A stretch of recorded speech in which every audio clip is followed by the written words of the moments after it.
A Michele sugeriu que eu viesse bater um papo com vocês para dar continuidade aos assuntos que ela abordou.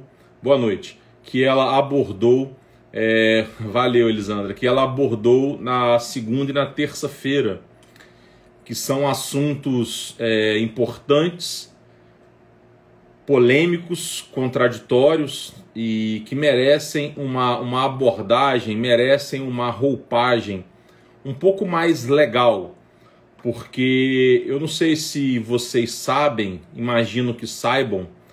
Oi, Ana, porque todo profissional, a partir do momento que ele se torna um profissional e essa profissão é regulamentada, ele tem uma responsabilidade ética, ele tem uma responsabilidade legal, jurídica, quando se pronuncia. Seja uma pronúncia escrita, seja uma pronúncia verbal, seja um documento emitido bilateralmente para apenas uma parte, né, um laudo médico, por exemplo, um parecer jurídico, ou seja uma pronúncia ao vivo nas redes sociais. Então, entendemos, eu e Michele, que eu deveria vir hoje para dar uma roupagem, uma cara jurídica, haja vista que, como advogado, as minhas palavras, eu respondo por elas perante a minha OAB, perante a minha inscrição. Eu já tive 3 inscrições em sessões diferentes e hoje eu só tenho a minha no estado do Rio de Janeiro, então eu vim dar essa roupagem jurídica a tudo que foi dito, com toda a responsabilidade e fundamentação legal, para que não paire dúvida sobre os assuntos abordados. Eu penso que é muito importante, embora eu possa também falar no aspecto terapêutico, no aspecto da análise do comportamento também, porque eu também tenho conhecimento nessa área. Mas, enfim, a Michele na segunda-feira, já iniciando o nosso bate-papo, a Michele na segunda-feira trouxe para vocês o que nós chamamos, o que é chamado nos Estados Unidos, onde as coisas nascem nessa área da análise do comportamento, pelo menos na sua grande maioria, onde as coisas nascem nessa questão do autismo, pelo menos no que vem aqui para o Ocidente, para a América do Sul, das abordagens naturalistas. Penso que muitos de vocês foram surpreendidos com essa ideia, porque aqui no Brasil é equivocadamente difundido, pelo menos dado a entender, as pessoas são levadas a entender que só existe uma forma de abordagem naturalista, que só existe uma linha de abordagem naturalista, etc. E isso é muito ruim. É muito comum nos Estados Unidos as pessoas criarem os seus métodos, criarem as suas abordagens terapêuticas. É muito comum as pessoas partirem de uma ciência, partirem nessa área da análise do comportamento, partirem de uma abordagem psicológica, porque eu não sei se todos vocês sabem, mas a análise do comportamento é uma abordagem psicológica, é uma abordagem que nasceu dentro da psicologia. Para quem estuda a história da psicologia, da profissão, da ciência psicologia, sabe muito bem que uma das primeiras, a abordagem pioneira foi a psicanálise, e depois, em contrapartida à psicanálise, vieram as ciências do comportamento. E das ciências do comportamento, nós temos a análise do comportamento, né? A análise experimental do comportamento, a análise do comportamento aplicada e ponto.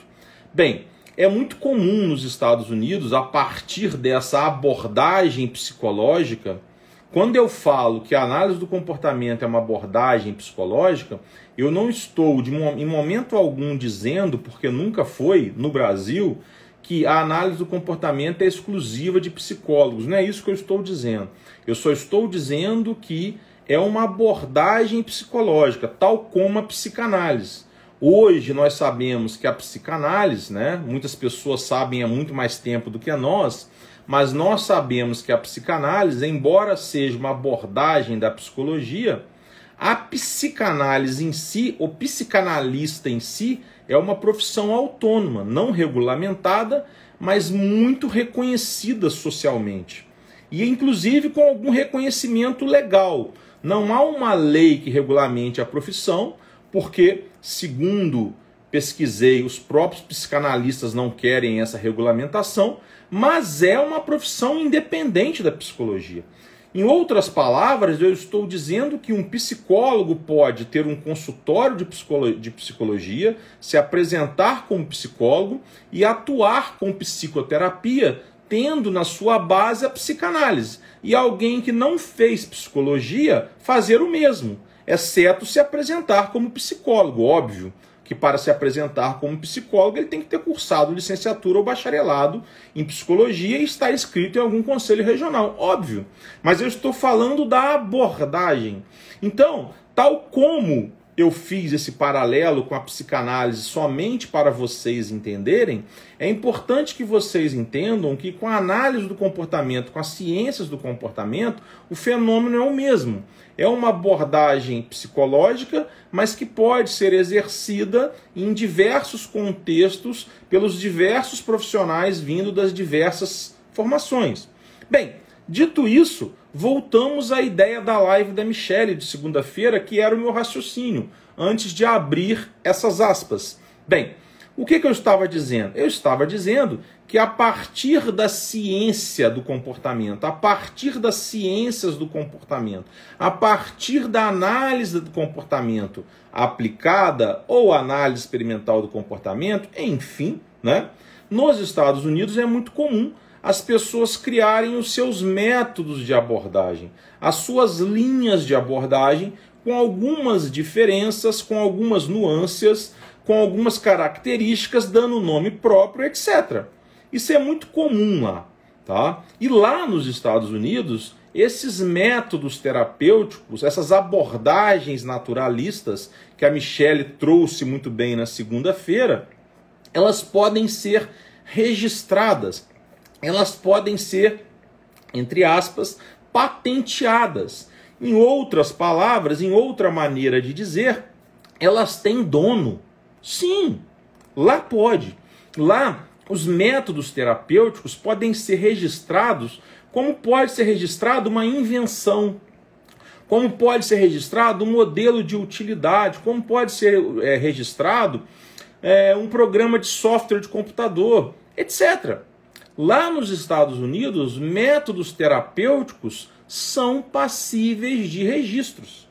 A ciência não, porque ciência não tem dono em lugar nenhum. Mas os métodos que as pessoas criam a partir da ciência em si, lembrando que estamos falando de uma ciência que é uma abordagem psicológica. Bem, a ciência não, mas os métodos em si, eles têm donos. E uma vez o método tendo dono, o dono do método, ele vai dizer quem pode trabalhar com o seu método. Ah, hipoteticamente, para trabalhar com o meu método, você precisa vir a mim, a minha formação, fazer a minha formação, se tornar um especialista no meu método, grau 1, aí faz uma formação grau 2, faz uma formação grau 3, enfim, conforme as regras que aquele que é titular, proprietário do método determinar. Ele terá que respeitar normas constitucionais, ele não poderá discriminar ninguém, por exemplo, óbvio, né? Mas ele poderá ditar as regras do seu método. Então, lá nos Estados Unidos, nós temos diversas abordagens naturalistas, diversas abordagens que vieram das ciências do comportamento, que vieram da análise do comportamento e são registradas, porque os seus donos utilizaram as ciências do comportamento como base, deram a sua roupagem, as suas características, as suas maneiras, escreveram livros, e aí vejam bem, livro é direito autoral, método é uma coisa, livro é outra. Direito autoral também é registrado, tanto lá quanto aqui. Bem, aí as pessoas escrevem livros, ganham autoridade da forma X, da forma Y, criam os seus métodos, registram e nós temos diversos métodos, diversas abordagens naturalistas. E por que que nos Estados Unidos nós temos esse avanço nessa ideia da abordagem naturalista, esquecendo um pouco o aspecto legal? Por quê? Porque nos Estados Unidos, há 10, 20, 30 anos atrás, aí vai depender do contexto que a gente compara, a análise do comportamento foi utilizada para os autistas. Ela foi utilizada muito antes de ser utilizada aqui. Muito obrigado. Ser utilizada aqui. E há 20, 30 anos atrás, quando a aba foi utilizada nos Estados Unidos, era legal, era comum, era aceitável, era tolerável, era cultural a segregação de pessoas com deficiência, tal como era no Brasil. Hoje se fala de choque elétrico no Brasil, essa discussão aí ridícula em torno disso, que eu não quero falar disso agora, que não é o tema da live, não é o intuito desse nosso bate-papo, mas isso é um retrocesso por causa disso. Porque há 20, 30 anos atrás, tanto lá quanto aqui, não é? As pessoas com deficiência eram, com amparo legal, segregadas, internadas em manicômios, separadas em escolas, como regra. Hoje não. Hoje na LDB, na Lei de Diretrizes e Bases da Educação, na Constituição, a pessoa com deficiência vai para uma escola especial, não vai para uma escola regular, se benéfico para a pessoa com deficiência. Antes não. A regra era ela não frequentar a escola regular. Então, quando a análise do comportamento toda engessada, não sei se vocês sabem, mas punição é um princípio da análise do comportamento, não é? Reforço e punição são princípios da análise do comportamento. Existe a punição na análise do comportamento. O problema é que as punições há 20, 30, 40 anos atrás, quando a análise do comportamento começou a ser utilizada nos Estados Unidos para os autistas, etc, etc, etc, como vocês acham que eram essas punições? Eram muito mais severas. Por isso que nós temos movimentos nos Estados Unidos anti-aba. Por isso que nos Estados Unidos cresceu a ideia do aba não tão estruturado, das intervenções naturalistas. Porque se percebeu que a punição foi mal utilizada, até por questões culturais da época, porque se percebeu que não deixa de se aplicar aba, não está deixando de utilizar terapia aba só porque você está fazendo em ambientes naturais, só porque você está fazendo a partir de interesses da criança. Mas a partir do momento que você trabalha com reforços e punição, meu caro, você é aba. Se você está usando reforço e punição e não está chamando de aba, me desculpe, você está equivocado. Você pode chamar de outro método, que você criou um método, ok, tem problema. Mas na hora que você for explicar a base do seu método, se a base do seu método for reforço e punição, é aba. A base é aba. Você pode ter dado uma roupagem X, uma roupagem Y, adaptado aqui, adaptado a colar, sem problemas. Não há nada de errado nisso. A ciência tem que estar em constante evolução. Skinner disse isso. Eu criei a análise do comportamento, melhorei a questão do behaviorismo, metodológico, etc. Blá, blá, blá, não é o tema dessa live. Mas que as pessoas melhorem, que isso evolua. Até porque o contexto da aplicação dessa ciência mudou, evoluiu. Se nós estamos falando de análise do comportamento, abordagens naturalistas para autistas, estamos falando de pessoas com deficiência. E estamos falando de pessoas com deficiência que há 20 anos atrás, há 25 anos atrás no Brasil, eram legalmente segregadas. E de 2000 para cá a segregação começou a acabar legalmente. Eu sei que existem casos e casos. Então, vocês precisam entender que a análise do comportamento ela evoluiu porque o público que utiliza a análise do comportamento, porque, boa noite, a população que é destinatária da análise do comportamento evoluiu. Porque os direitos evoluíram. Nós estamos falando em direitos humanos, direitos constitucionais, direitos fundamentais. Paro aí para não ficar uma live jurídica. Então, quando falamos de abordagens naturalistas que começaram a surgir a partir da análise do comportamento, porque o público-alvo da análise do comportamento começou a ter mais direitos, não estamos falando só de Denver. Estamos falando de todas as abordagens naturalistas que a Michelle trouxe na segunda-feira e outras que existem. E, independente de você usar uma abordagem naturalista, com nome próprio, com roupagem própria, se você trabalha a análise do comportamento com humanismo, de forma humana, reforço e punição de forma adequada, ou em ambientes naturais, você está fazendo aba. Como dizem por aí, né? Fazendo aba. Você está utilizando a análise do comportamento aplicada. Você está utilizando terapia aba.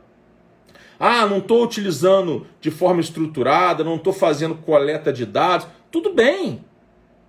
São coisas imprescindíveis para que a terapia aba tenha mais sucesso. Ok.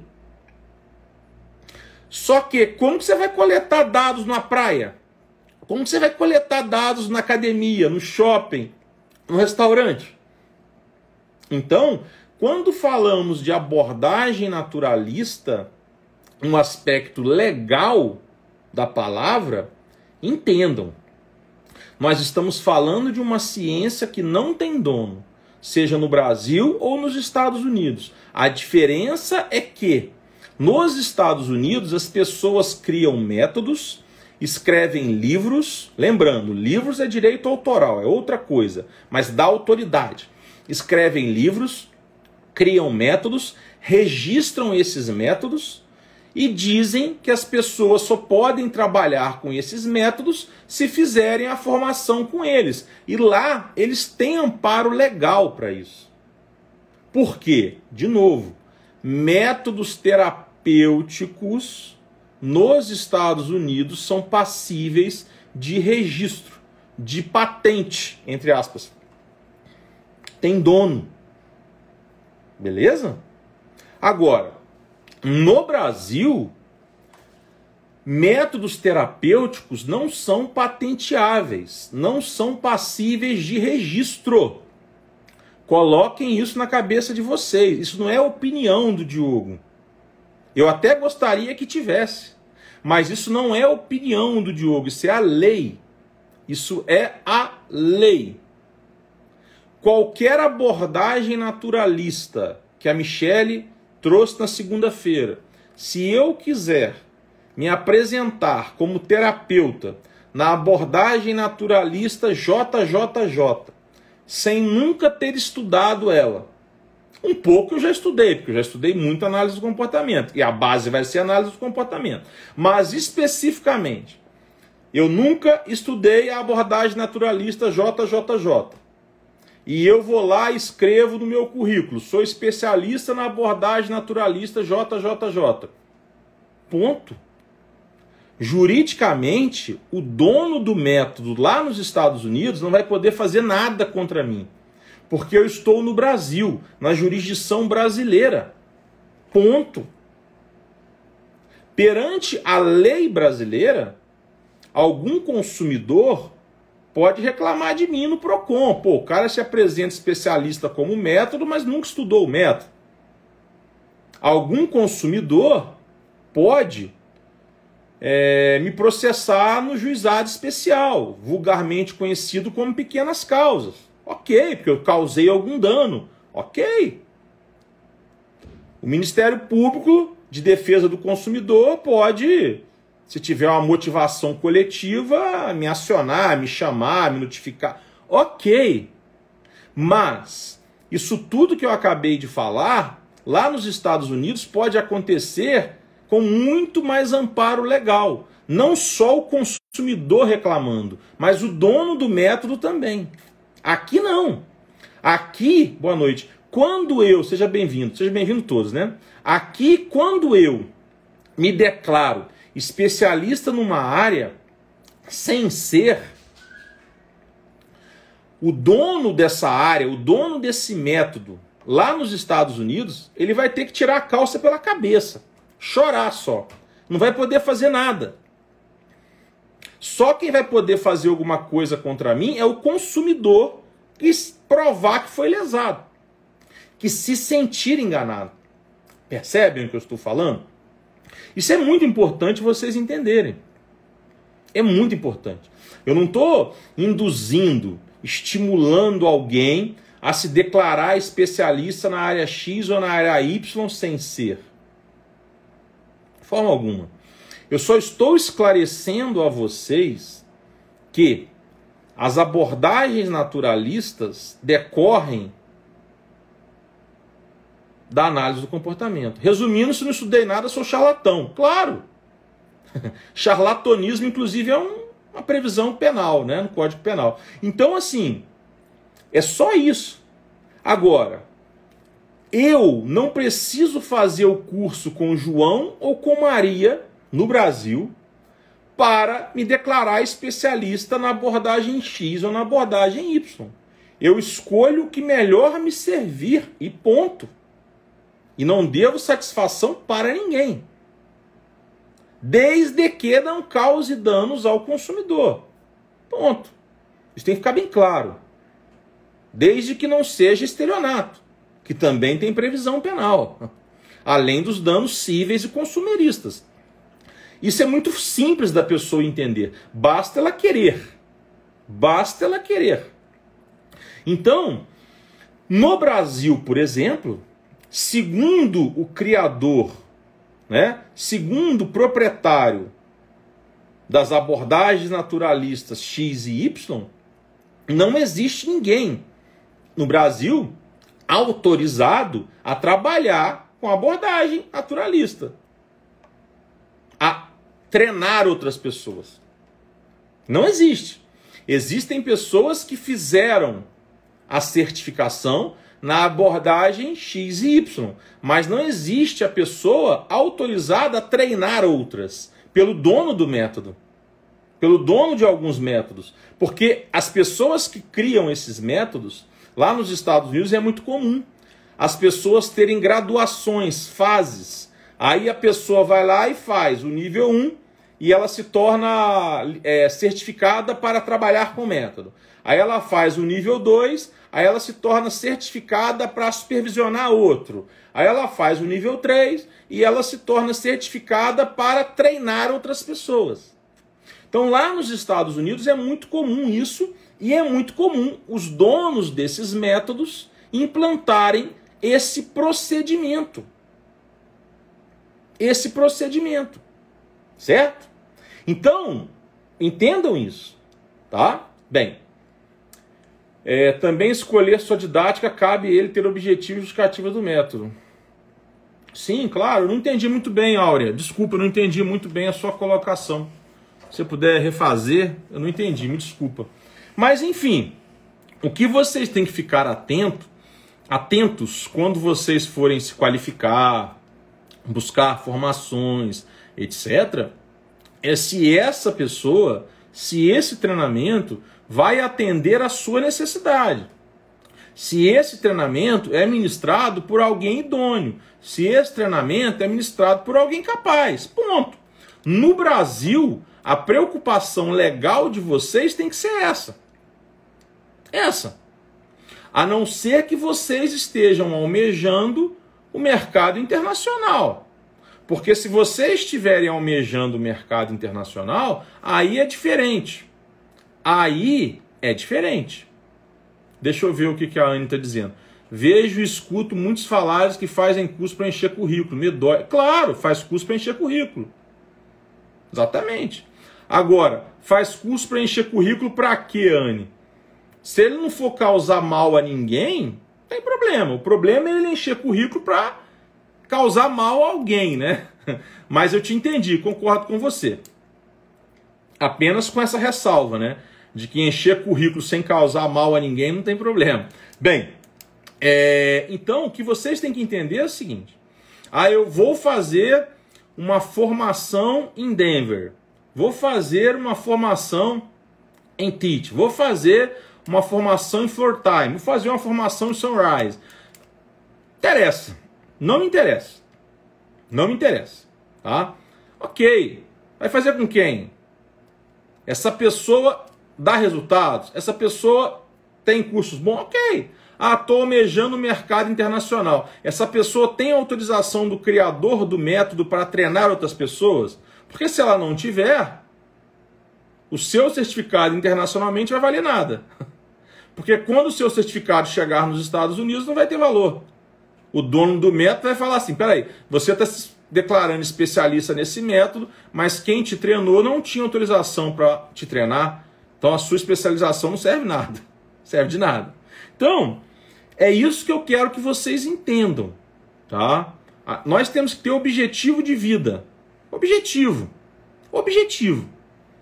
Bem, então aqui no Brasil existe alguma formação que é válida nos Estados Unidos? Existe. Veja bem, qualquer formação no Brasil, ela pode ser convalidada nos Estados Unidos, no Canadá, na China. Qualquer ela pode ser. Existe um processo chamado de convalidação, de equivalência, tanto daqui para lá como de lá para cá. Daqui para os Estados Unidos ou para o Canadá, utiliza-se uma agência chamada WES, que ela faz a equivalência. De lá para cá, nós utilizamos uma plataforma que é a plataforma... Gente, me fugiu o nome agora. Enfim, temos uma plataforma de equivalência. Esse processo de equivalência, ele não quero aprofundar nisso, mas ele passa por idoneidade de documentos, tradução juramentada, equivalência de créditos, carga horária, conteúdo. Não é que não vale. Não é que não vale. Vamos imaginar que você pegue uma formação aqui em Floor Time de 1.000 horas, não, de 500 horas e queira se declarar especialista nos Estados Unidos. Aí você vai pegar essa formação e vai fazer esse processo de equivalência. A WES, ela vai fazer o processo de equivalência de forma genérica. Ela vai pegar essa formação e vai falar assim, nós temos aqui uma formação, vale, ponto. Agora, quando você se declarar especialista em Floor Time, eu não sei, eu não tenho certeza se Floor Time é um método reconhecido nos Estados Unidos, legalizado. Vamos imaginar que seja. Vamos imaginar que tem um dono, que seja um método regulamentado lá. Vamos imaginar. Aí o dono vai falar assim, opa, mas quem te treinou em Floor Time não podia treinar. Então aqui você não pode dizer que é especialista em Floor Time. Aqui você pode dizer que essa formação sua tem valor, mas especialista sem você passar por mim que sou dono do método, não. Vou dar um outro exemplo. Você pega uma pós-graduação em aba, você pega a nossa pós-graduação em aba do IAC. Você vai fazer a equivalência dela nos Estados Unidos. Você vai ser especialista, pós-graduado em análise do comportamento dos Estados Unidos. Eu não tenho o menor medo de falar isso. Você pega o seu bacharelado em fonoaudiologia. Você vai ser bacharel no Canadá em fonoaudiologia. Vejam bem. Por quê? Porque a ciência maior, ela não tem dono. Quando eu disse dono, eu disse métodos terapêuticos são passíveis de registros lá nos Estados Unidos. A ciência não. Então, não é que não tenha valor. Depende do que você está falando. Você está falando de uma graduação, de uma pós-lato, de um mestrado, de um doutorado, de um pós-doutorado, de um treinamento? Depende. E aí você está falando de um treinamento que é uma ciência maior ou é um treinamento de um método X ou Y? Porque se for de um método terapêutico X ou Y, aí você precisa saber o que você quer com essa formação. Você precisa saber se existe dono desse método no país de origem. Você precisa saber se quem está lhe dando esse treinamento tem autorização para lhe dar esse treinamento do dono do método. Porque se você não for sair do Brasil, tudo bem. Que se lasque o dono do método. Com todo respeito, é óbvio. Estou falando aqui de forma descontraída. Agora, se não, aí... Então, no caso da análise do comportamento, Steph, né? Tem validade sim. Eu, por exemplo, nunca pisei no Canadá. Nunca estudei numa instituição de ensino do Canadá. Sabiam que eu sou bacharel em Direito no Canadá? Sabiam que eu sou mestre em Ciências Públicas e Processo Direito no Canadá? Eu sou. Eu posso chegar no Canadá hoje, fazer um currículo e escrever a minha qualificação. Por quê? Porque eu fiz o processo de equivalência de alguns documentos, como eu posso fazer em outros países. E normalmente esse processo ele recebe o nome de equivalência, convalidação. E quando os países têm acordos internacionais bilaterais, esse processo de equivalência é mais fácil, tal como ocorre entre Brasil e Portugal, por exemplo. Mas, enfim, vocês têm que entender isso. Qual é o objetivo que eu vou ter com essa formação? Porque se essa formação não for útil para mim, é como alguém disse aí, eu estou colecionando certificados para nada, eu estou perdendo tempo ou gastando dinheiro. O problema é que alguns profissionais com grande poder midiático distorcem, criam situações para vender cursos. O maior problema para mim é a confusão que causam os pais, porque, como profissionais, sim, as pessoas no Brasil, elas distorcem as coisas e manipulam muito facilmente as pessoas. As pessoas se apresentam ou deixam as pessoas entenderem que são formados nisso ou naquilo, que são especialistas nisso ou naquilo. Isso é comum, tá? Não cabe a mim fiscalizar isso. Só que o meu compromisso e o da Michele é um compromisso de probidade, é um compromisso de transparência. A gente fala a verdade. A gente não fala as coisas para atacar fulano ou beltrano. A Michele tem quase 130 mil seguidores aí.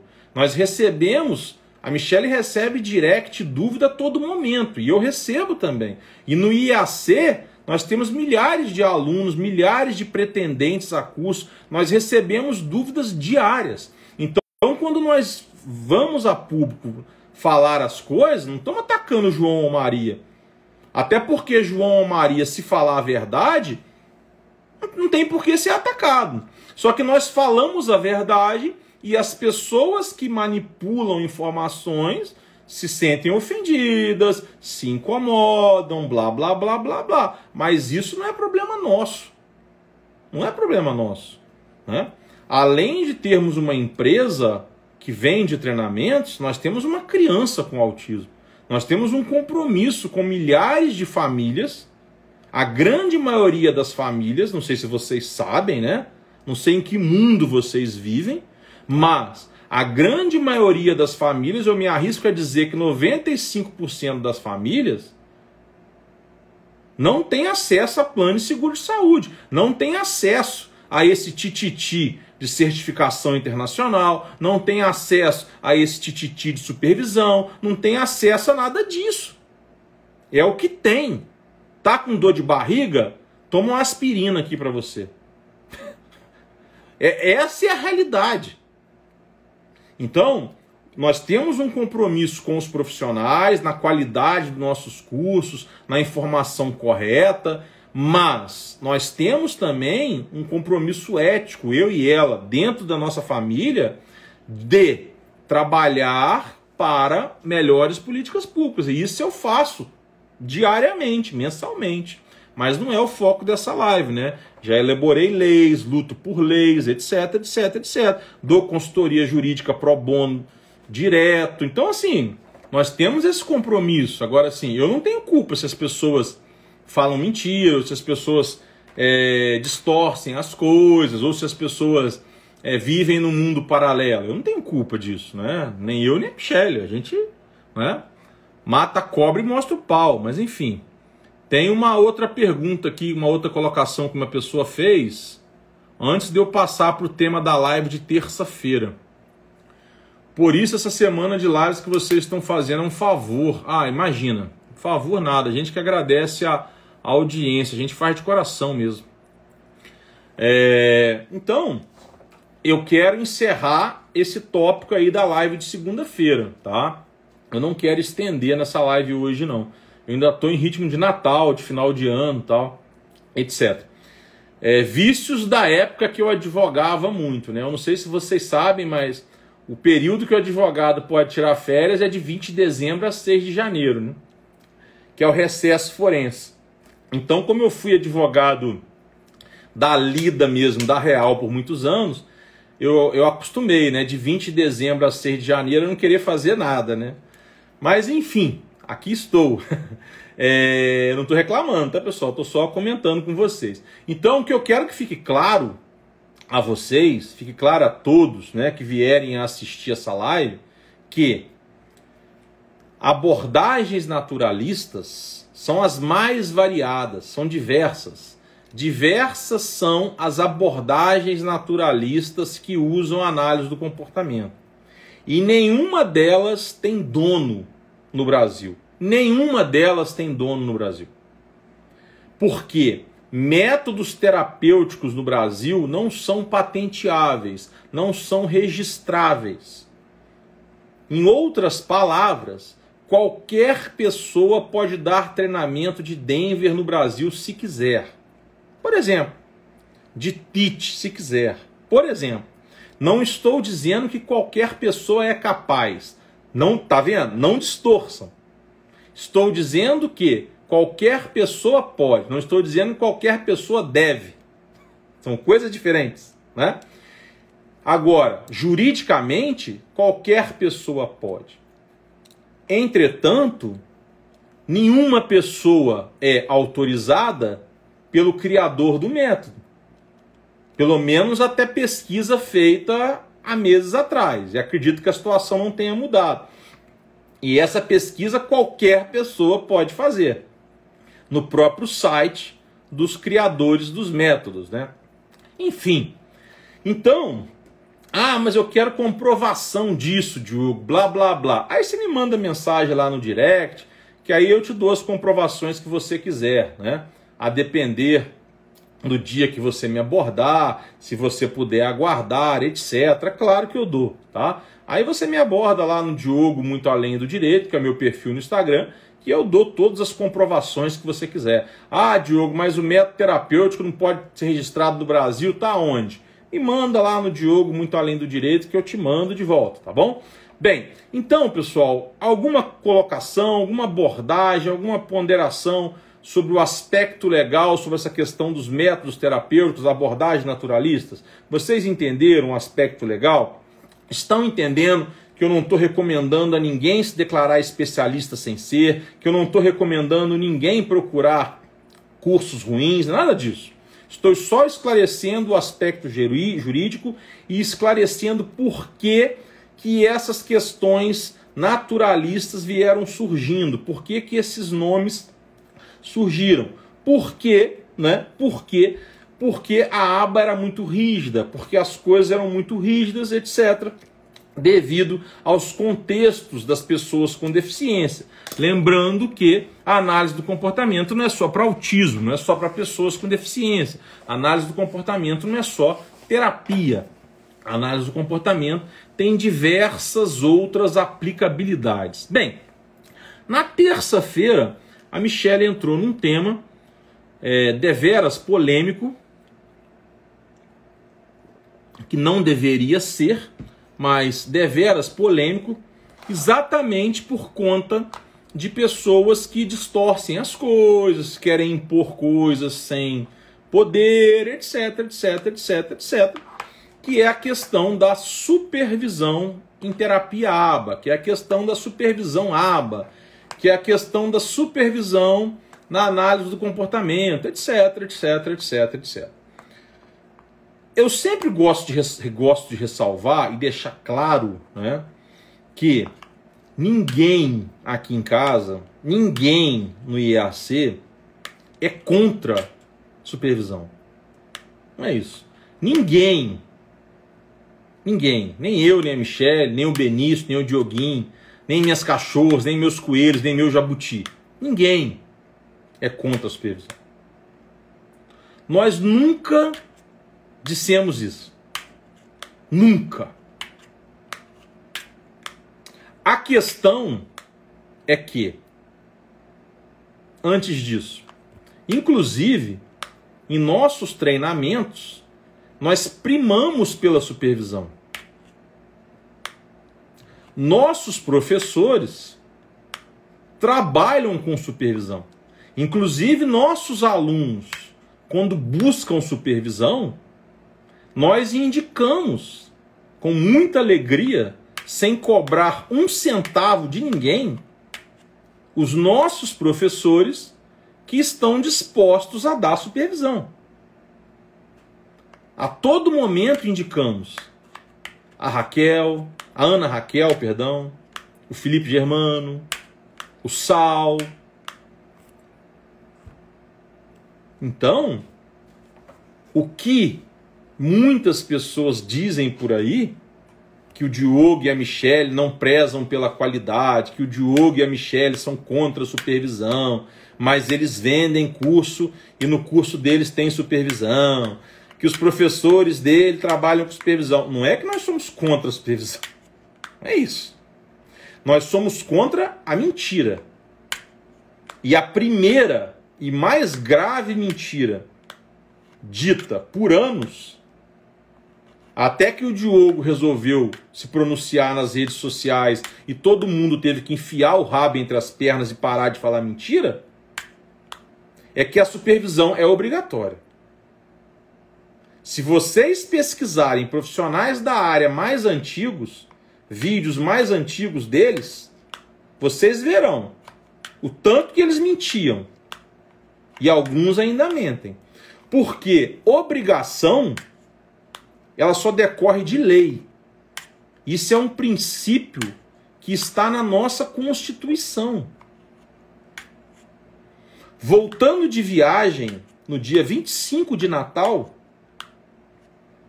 na BR 153, chegando em Goiânia, mais exatamente no município de Hidrolândia, o agente da Polícia Rodoviária Federal me parou e eu fui surpreendido.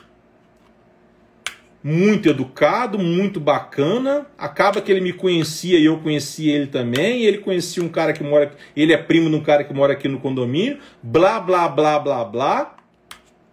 Mas me multou. Me autuou. Por quê? Farol queimado. Carro novo, revisado, na ponta dos cascos. Tanto é que quando eu fui trocar a lâmpada do farol, eu troquei as duas. Troquei a que estava queimada e troquei a que não estava queimada. Para elas ficarem iguais. Então assim, e por que ele me parou? Porque ele é um vendedor de picolé? Porque ele é um vendedor de biscoito Globo ou Guaravita na Avenida Brasil ou na linha vermelha quando está engarrafada? Ele me parou porque está pedindo carona?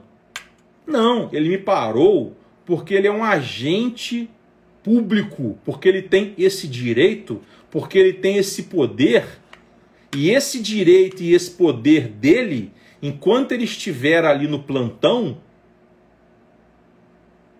é decorrente de quê? Da cabeça dele? Da avó dele que falou para ele? Da lei, cara pálida. Da lei. Lei. E ele me parou e me multou com o farol queimado porque ele não gosta de mim ou porque está na lei que se o carro tiver com o farol queimado tem que ser multado e tem que ter farol e o farol tem que estar ligado de dia e blá, blá, blá, blá, blá. Porque está na lei. Só existe obrigação decorrente da lei.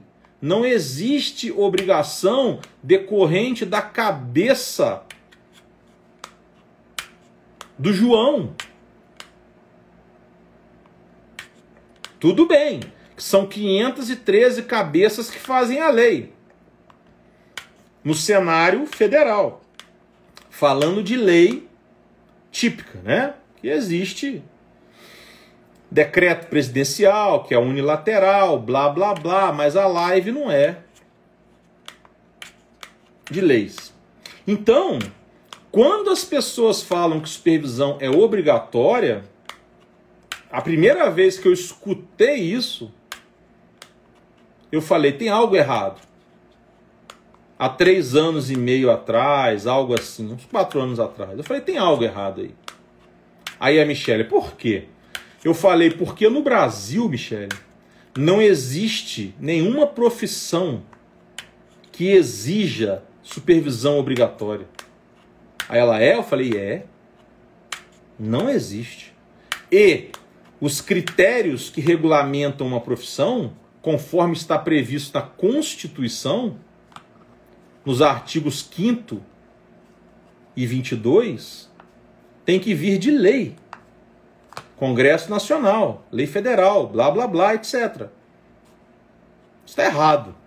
Falar que é aconselhável, falar que é interessante, tudo bem, ok. Agora, falar que é obrigatório sem ser... Alguém falou de charlatanismo aí. É isso. É charlatanismo. É estelionato, etc. É no mínimo mentiroso. Então, é isso que vocês têm que entender. Não existe obrigação da supervisão obrigatória no Brasil. Não existe. Em nenhuma profissão. De novo, em nenhuma profissão. O que existe no Brasil é estagiário sendo supervisionado por profissional graduado. Ok. O que existe no Brasil é supervisor em ambientes empresariais, escolares, etc., porque isso é uma norma interna da empresa.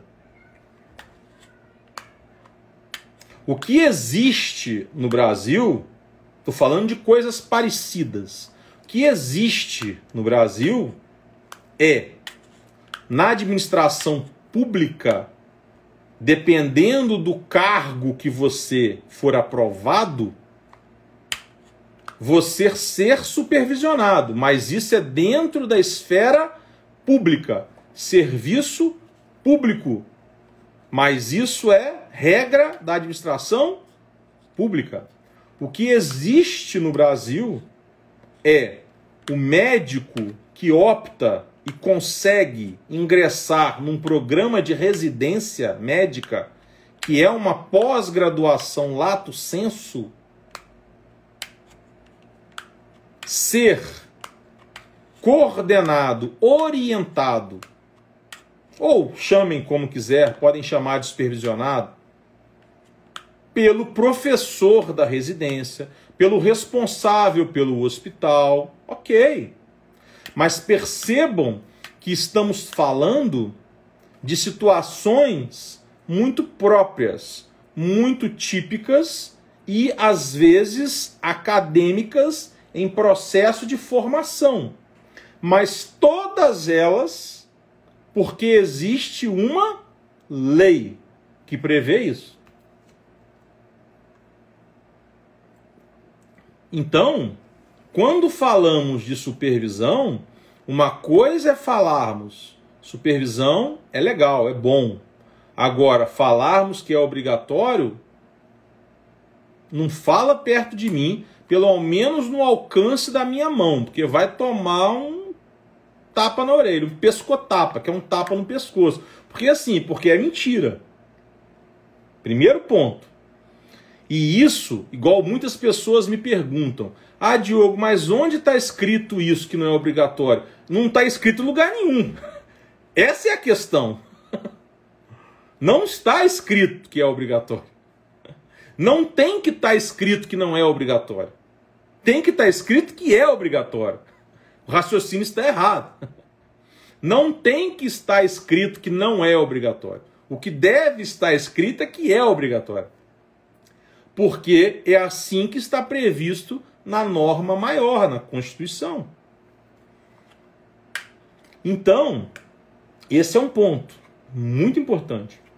O outro ponto jurídico muito importante é que não temos uma estrutura educacional quando falamos de terapia ABA nas escolas e não temos uma estrutura de saúde quando falamos de terapia ABA nos consultórios, clínicas, em casa, etc., preparada para o estilo de supervisão que existe nos Estados Unidos, onde é comum e obrigatório em alguns estados, em algumas profissões, etc, etc, etc, etc. Não estamos. Nós não temos formações preparadas para trabalhar supervisores, para treinar supervisores. Nós não temos grana para isso. Não temos intenção política para isso. Não temos estrutura física e política para implantar isso. Não temos. Nós estamos discutindo uma discussão inócua dentro de uma bolha muito restrita. A prova disso é que, se vocês forem no Congresso Nacional pesquisar projetos de lei de cobertura de tratamentos para autistas, sejam projetos de lei que visam a cobertura por planos ou seguros de saúde, sendo que um deles eu que elaborei, ou projetos de lei que visam criação de centros de atendimentos para autistas, vocês não vão achar nenhum projeto de lei que preveja o estilo de supervisão como algumas pessoas querem. Porque não temos estrutura para isso. Não temos. Se vocês forem a população autista carente de qualquer estado, inclusive de São Paulo, que é o estado mais desenvolvido, mais rico do Brasil, essas pessoas não sabem direito o que é ABA, essas pessoas não sabem que existe essa questão de supervisão, essas pessoas não sabem nada disso. 95% da população autista não é consumidora do seu produto terapeuta, que estuda no IAC, ou que estuda em qualquer outro lugar. 95% dessa população é consumidora de saúde pública. E saúde pública não tem grana, não tem estrutura para contratar sequer terapeutas. Quem dirá supervisores dos terapeutas. E se alguém discorda do que eu estou falando, é porque vive numa bolha. Porque se sair, se for no posto de saúde do lado da sua casa, se entrar num grupo de Facebook qualquer aí, vai ver que eu estou dizendo a verdade. Se já teve problema de saúde, se depende de saúde pública, sabe que eu estou dizendo a verdade. São raros os casos de atendimentos públicos de saúde e educação que são eficientes. A maioria dos atendimentos é precário pela quantidade de horas, ou pela qualidade de quem está atendendo, ou pelas duas coisas. Às vezes você tem um atendimento público muito bom, em qualidade, mas que o paciente só tem direito a 2 horas por semana. O que você faz com 2 horas por semana com um autista? Muito pouco. Então, é isso que a gente tem que entender. Quando nós falamos de supervisão como o ápice da qualidade, ninguém aqui em casa, nem eu nem a Michele, vai dizer o contrário. Se a supervisão for bem feita, e por uma pessoa que sabe o que está fazendo, puxa vida, é ótimo, em qualquer profissão. A supervisão, o aconselhamento, a parceria, a consultoria. Quem não quer ter um mentor na vida? Quem não quer ter um parceiro, alguém para trocar ideia? Mas nós sabemos que isso não funciona no Brasil. Em todas as áreas. Todas as áreas. Então, o que incomoda nós do IAC, nós, professores, profissionais bem-intencionados, é a distorção dos fatos. É a mentira. É querer implantar isso como regra, sendo que não é cultural no Brasil, não tem amparo legal e não temos estrutura política, administrativa e financeira para isso.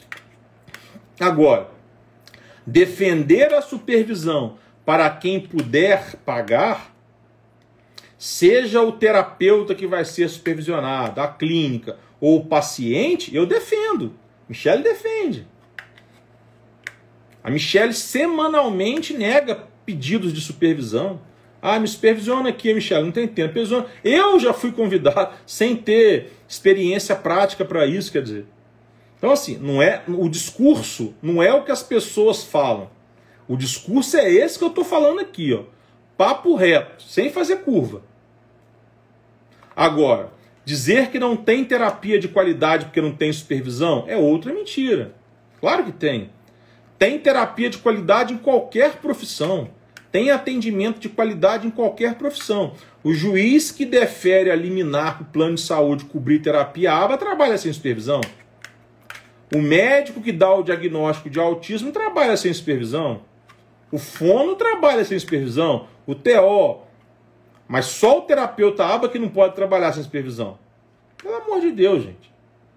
Né? Isso é muita ignorância. Isso é muita estupidez. Isso é muita idiotice.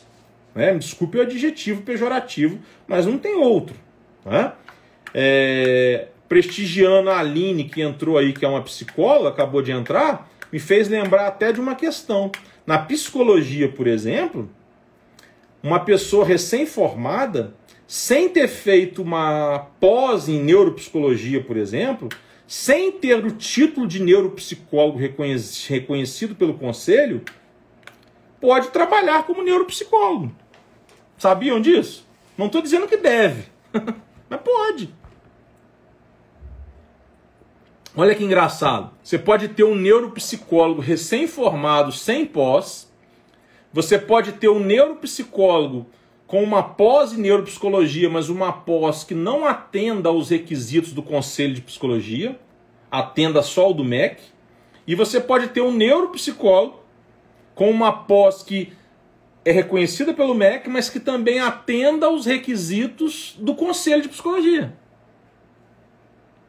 Os três se apresentando como neuropsicólogo. E o Conselho não vai poder fazer nada. Aí, de novo, eu volto lá no começo do bate-papo. O consumidor pode se sentir prejudicado. Ok, o consumidor pode reclamar. Né? O senhor botou uma placa aí de neuropsicólogo, mas o senhor não tem especialização na área. Então eu me senti lesado, vou reclamar do senhor. Ok. Como o consumidor pode reclamar do neuropsicólogo que fez 200 mil pós-graduações, mestrado, doutorado. Se sentir lesado. Por quê? O erro é inerente ao ser humano.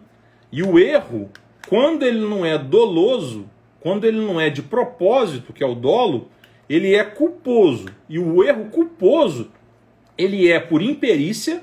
O que é imperícia? É falta de capacidade técnica.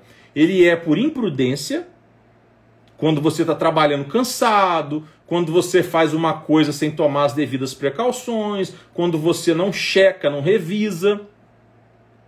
Ou o erro é por negligência. Então, de novo, é por imperícia, falta de capacidade técnica, imprudência e negligência. Quando você negligencia cuidados que um profissional médio teria. Então, falando ainda de supervisão, é isso que nós temos que entender. Primeiro, quem pode acessar a supervisão? Segundo, não é uma obrigação. Terceiro, não é cultural, não é legal. Quarto, quem vai supervisionar? Não é? Porque, como eu disse, culturalmente, em termos de formação, nós somos muito diferentes do país que tem o sistema de supervisão como regra. O país que tem o sistema de supervisão como regra, ele tem formações profissionais, que é o que eu já disse diversas vezes. Mestrados nos Estados Unidos, muitos, são mestrados profissionais. E o que significa isso? Mestrado é um programa de pós-graduação estrito sensu, que, como regra no Brasil, visa formar professor e pesquisador e preparar para o doutorado, para o cara aprofundar na carreira científica, na carreira de sala de aula, na carreira de pesquisa.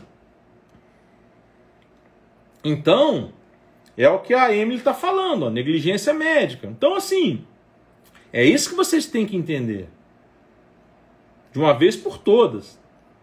O simples fato da pessoa cursar um mestrado e um doutorado não torna ela preparada para o campo de batalha, não torna ela preparada para ser uma supervisora de nada, a não ser que o mestrado dela seja profissional. E nas ciências do comportamento, em aba, nós só temos um no Brasil, um mestrado profissional. Só tem um mestrado profissional no Brasil.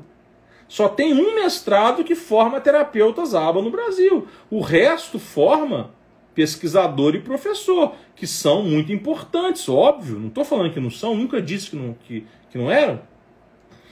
Só que o simples fato do cara ter mestrado e doutorado, né? A maioria dos advogados, juízes, médicos não tem mestrado e doutorado. O que eles têm? Formação, preenche o requisito legal e sabe trabalhar com aquilo. Tem aptidão para trabalhar com aquilo. Tem a mão para trabalhar com aquilo. Você quer um anestesista para te dar uma anestesia na coluna que tem pós-doutorado e que nunca aplicou uma injeção? Fez a residência lá e tem 10 anos que não bota a mão na injeção? Ou você quer aquele que está lá, ó, todo dia? Porque saber quais são os nervos cranianos, até eu sei. Não é? Então, assim, é isso que vocês têm que entender. Não é? Trabalhar com crianças exige aptidão. Trabalhar em equipe exige aptidão. Trabalhar com análise do comportamento no campo de batalha exige aptidão. Ser professor exige aptidão. Ser pesquisador exige aptidão.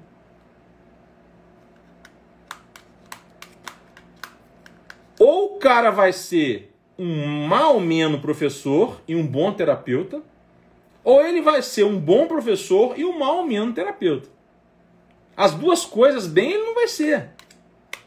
E quando eu falo mal menos professor, não é que ele não vai saber dar uma aula, mas ele não vai se dedicar àquilo, porque ele vai ser terapeuta. E ele vai dar uma aula ali para a cachaça dele, né? É a distração dele. Pessoal, isso é fato em qualquer profissão. Se a pessoa não se dedicar, ela não vence. Ela não vai ser boa. E eu não estou falando de ganhar grana, porque tem muita gente que faz trabalho pro bono, que é voluntário, para quem não sabe. Tem muita gente que faz trabalho, não cobra muito, mas são excelentes profissionais. Desde quando o professor é rico nesse país, e nem por isso deixa de fazer bom trabalho. Então, não estou falando de grana, estou falando de sucesso. E sucesso é fazer um bom trabalho com ética e fazer aquilo que gosta. Então, é isso que vocês têm que entender. Estamos falando de uma coisa muito séria, que é terapia aba para crianças com autismo, com TDAH, com TOD, com Down, blá blá blá, com deficiência, ou transtorno de aprendizagem que não é deficiência, mas é um transtorno, blá blá blá, conforme DSM-5, blá blá blá. Ok, isso é muito sério. Muito sério. Então, quem dera o esquema pudesse ser o ideal. O que é o ideal? É um profissional mais experiente supervisionando, aconselhando, trabalhando em parceria com profissionais menos experientes. Quem dera! Você acha que eu não reconheço isso? Vai na plataforma Lattes ver meu currículo. Eu estudo desde o dia que eu nasci. Então assim, pô, eu tenho mestrado. Agora, o que o mestrado mudou na minha vida em termos de advocacia prática? Nada. O mestrado, em termos de advocacia, de botar a mão na massa, de ganhar dinheiro, pagar as contas da minha casa enquanto advogado, na minha vida não mudou nada. Foi um zero à esquerda. Agora, mudou diversos outros aspectos. Certo? Mudou diversos outros aspectos. Então, não tem que distorcer o que eu estou falando. Eu estou falando de forma clara. Qualquer pessoa bem intencionada entende o que eu estou dizendo. Qualquer pessoa, né? Eu trabalhando, pedindo conselhos a pessoas, sendo supervisionado no começo da carreira ali, passando dificuldade, foi ótimo. Foi ótimo. Mas foi a minha realidade. Eu pude. E quem não pode? Ah, não trabalha, né? Trabalha. Trabalha. Vai num centro de atendimento aí para autismo. Você tem fonoaudiólogo falando que é psicólogo, terapeuta ocupacional fazendo maus tratos, pessoa que fez um curso de final de semana de aba atendendo, falando que é analista do comportamento. Tem de tudo, cara pálida. Isso é Brasil, seja bem-vindo, Transamazônica, não tem asfalto. Então assim, ponto. Agora, quem pode pagar, cara pálida? Quem pode se virar, beleza, ok. Pô, Diogo, me indica o supervisor, meia dúzia, no mínimo, de telefones na minha agenda. Indica profissionais, vai no site do IAC. Então assim, pô, claro que eu sei o que é um serviço de qualidade, é claro que eu defendo a qualidade, é claro que eu defendo a ciência, é óbvio, eu trabalho com a ciência. Qual ciência? Análise do comportamento. Qual ciência? Ciência do comportamento. Caramba, eu tô cursando psicologia, cara pálida. Tenho 46 anos. Pra que eu me enfiei dentro da faculdade de psicologia? Poderia ficar em casa. Então assim, é claro que eu defendo o estudo, a ciência, a qualidade do profissional. É óbvio. Agora, a mentira eu não defendo. A mediocridade, a hipocrisia, eu não defendo. Vão participar de grupos de Facebook aí para vocês verem. É nego que não tem dinheiro para pagar conta de luz, é filho que não dorme, é filho que usa fralda com 15 anos de idade, é filho que mete a cabeça na parede, que faz cocô e passa a mão na parede, que sai pelado no meio da rua, que foge. Cara pálida. O mundo é muito bonito na Rede Globo. Muito, é lindo, não é? É lindo na Rede Globo. É lindo. Agora, 95% da população autista no Brasil, cara pálida, não é seu consumidor. Você é aluno do IAC. Não é. A maioria da população brasileira não tem grana para se internar na rede DOR. É DOR, né? Aquela rede de hospitais. A maioria da população brasileira não tem grana para ir fazer tratamento no Einstein. Sei lá, como é que chama aquele outro? Sírio-Libanês. E aí, cara pálida? Você vai dizer para essa galera que eles têm que ter um terapeuta com mestrado, doutorado? Você vai dizer para essa galera que eles têm que ter um terapeuta com certificação internacional? Você vai dizer para essa galera que o terapeuta deles, lá da rede pública de saúde, que muito mal cursou uma faculdade, tem que ter supervisor? Continua dizendo. Continua dizendo. Sabe qual que é o resultado? O resultado está aí no STJ, Superior Tribunal de Justiça. Os planos de saúde, agora estou falando de plano de saúde, não estou nem falando da rede pública. Os planos de saúde tomaram na cabeça tanto, e estão tomando, que abriram o bico. Não aguentamos mais esse negócio de analista do comportamento com o rei na barriga, não. Vamos adequar a realidade aqui para nós, pelo amor de Deus. E tá a briga aí no STJ. A gente correndo o risco de plano de seguro de saúde não ser mais obrigado a cobrir. Ô Emily, me chama lá no Diogo Muito Além do Direito, tá? Eu tô entendendo aqui as suas colocações, mas eu não quero parar para respondê-las aqui não, porque foge ao tema da live. Mas se você me chamar lá no Diogo Muito Além do Direito, eu prometo a você que eu respondo todas elas, tá? Prometo a você. E faço isso com todas as pessoas que me procuram lá. Isso aí deve ter algumas pessoas testemunhas aí na live. Mas enfim, então, é isso que a gente tem que entender.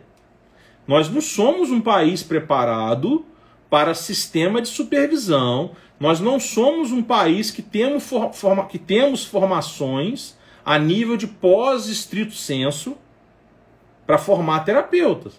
Nós temos mestrados e doutorados acadêmicos. O da UNB é acadêmico. O da UNB não ensina nada de autismo e ABA. Para na análise experimental do comportamento. Para no behaviorismo.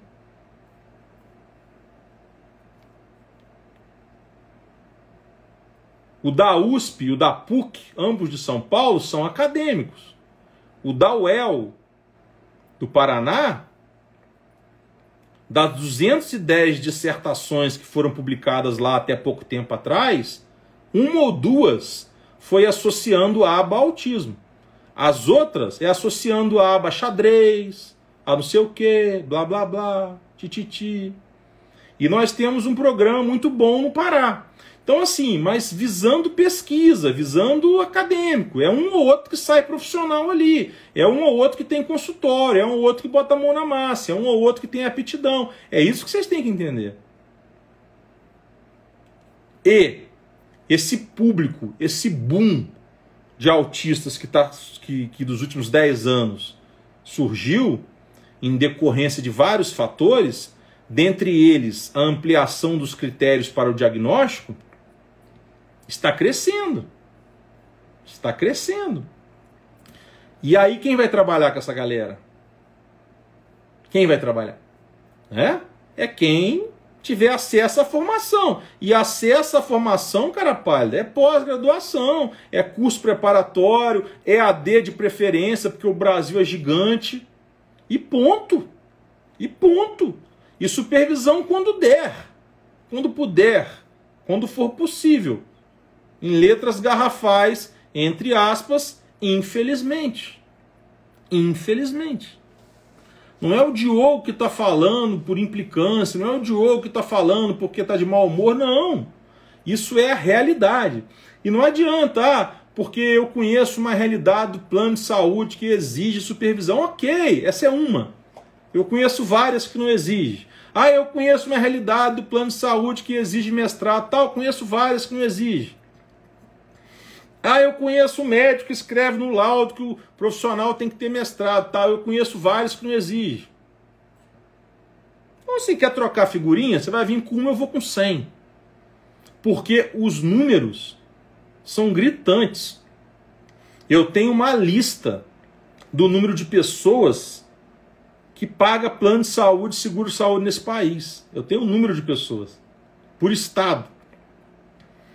E nem todas elas são autistas, né? É a minoria que são autistas. Porque o mundo não é só de autista, não. Tá? Não é só, não. Aqui em casa, por exemplo, é 50-50, né? 50% autista e 50% não autista, né? É o Dioguinho e o Benício. Então, assim, fazendo brincadeira, né? Se vocês me permitem, que eu levo a vida de forma mais leve, mesmo com todas as dificuldades que todos nós temos, é isso que vocês têm que entender. É isso que vocês têm que raciocinar. Né? Heitor, eu vi que você colocou uma pergunta, vi que você está me seguindo, aí me chama lá no direct, tá? Que a gente conversa. Então, o que eu quero deixar claro a vocês no aspecto legal, trazendo o que a Michele trouxe, porque muitas pessoas questionam, aí ficam inseguras, né? Então, pessoal, é o seguinte, o Diogo é advogado. Tudo que eu acabei de falar aqui, eu respondo perante a OAB. Se por acaso alguém achar que eu falei mentira, vai na OAB do Rio e me denuncia. Problema nenhum. Então, assim, Meu nome é Diogo de Souza Freitas. Na plataforma Lattes você acha meu AB, acha tudo meu. Então, assim, minha vida é um livro aberto. Então, assim, é isso que vocês têm que entender. Supervisão é ótimo quando é possível, não é? Quando é possível, sem querer ser arrogante, sem querer ser babaca mesmo. Mas, por exemplo, nós levamos o Dioguinho a 2 médicos em Goiânia, tudo pagando particular, e depois levamos o Dioguinho a 2 médicos em São Paulo para confirmar diagnóstico, tudo particular.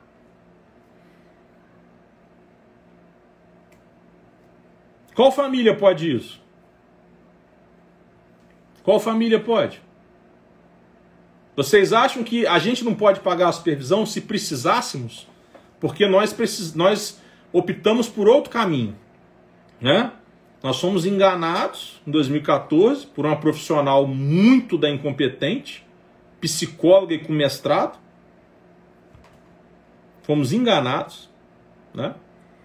E resolvemos a gente mesmo se tornar bons profissionais. Mas vocês acham que eu não tenho condição de pagar? Papapá? Ninguém aqui rasga dinheiro, mas vocês acham?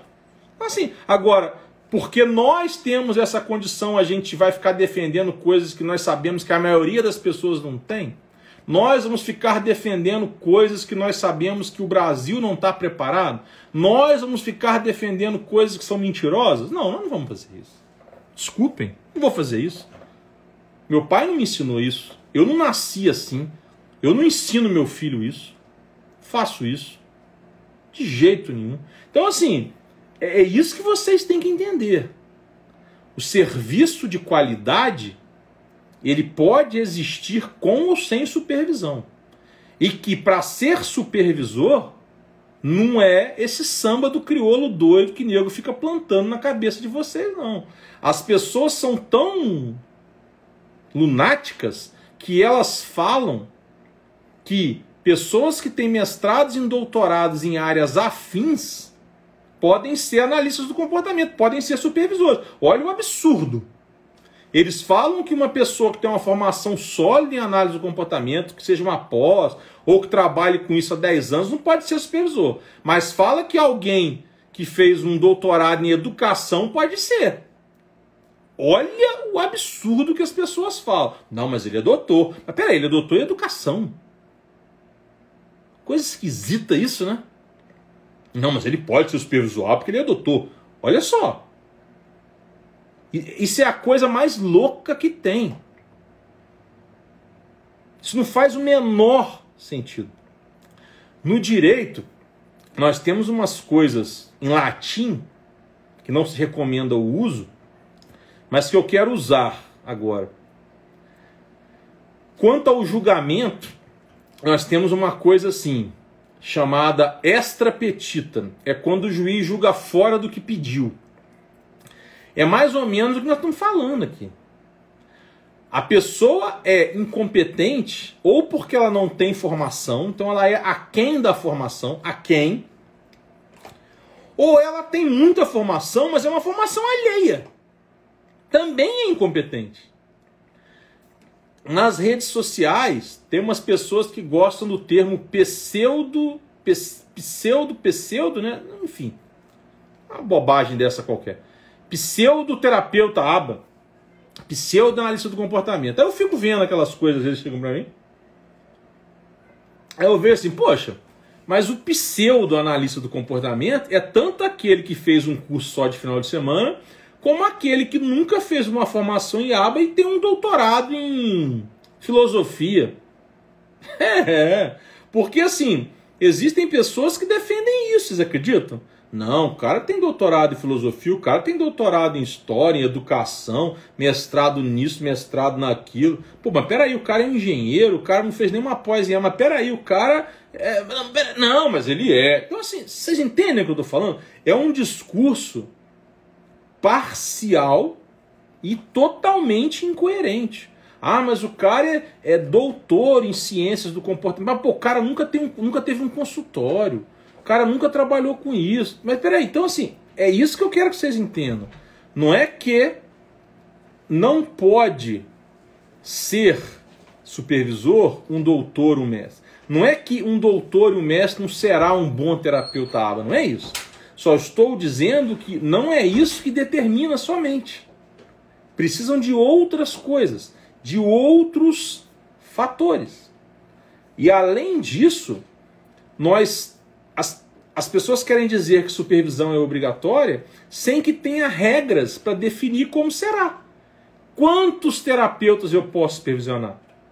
Em que área que eu posso supervisionar? Porque a ciência do comportamento é muito ampla. O autismo é muito amplo. Às vezes você entende de ABA aplicado ao autismo na educação, ou entende de ABA aplicado ao autismo, mas autistas leves, moderados, né, pedindo licença para usar um termo ortográfico, mas você não tem experiência com autistas, termo ortográfico de novo, pedindo licença, mais severos. Então, assim, as pessoas querem implantar um chip de supervisão obrigatória que não é, de uma forma aleatória, sem regras, sem ética.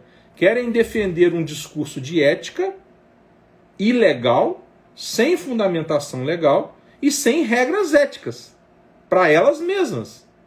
Porque imagina um supervisor supervisionando 30 pessoas, 30 terapeutas. Cada terapeuta com 10 casos. É humanamente impossível. No país que a supervisão é obrigatória e tem regras, tem limites. Aqui não.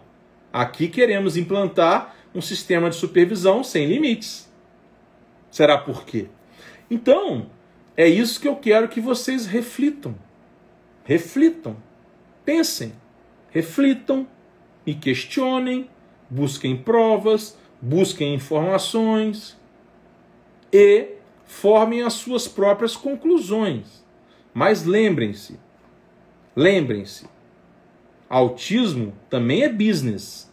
E não tem nada de errado fazer business com autismo. Não tem nada de errado cobrar por terapia. Não tem nada de errado nisso. Só que existe uma diferença muito grande entre ambição, que eu tenho, e ganância. São coisas muito diferentes. A ambição me faz querer vender, trabalhar e qualificar, esquecendo o meu mundo enquanto pai de uma criança autista. Agora, a ganância faz pessoas enganarem as outras, trabalharem de forma antiética, falarem mentira, etc, etc, etc, etc. Então, sempre que vocês tiverem uma informação, busquem a comprovação. Beleza? Bem, então o recado está dado, pessoal. É isso aí. Foi um prazer, tá? Conhecer quem eu não conhecia aqui pelas redes sociais. Quem eu já conhecia é um prazer rever. E eu, atrasadamente, né, dou aí um Feliz Natal, bem atrasado, né? E desejo assim que em 2022 vocês tenham muita saúde mesmo, e que vocês façam o melhor possível. Ninguém é perfeito, nenhum profissional é, nenhum pai é, todos vão errar, vocês, eu, Michele, todo mundo, mas nós temos que ser sempre a melhor versão, um dia após o outro, sempre a melhor versão, sempre a melhor versão, tá bom? Quem puder seguir a Michele aí, siga. Quem achar que meu perfil lá é bacana, quiser me seguir lá também, o meu é Diogo Muito Além do Direito, tá bom? Um grande abraço, turma!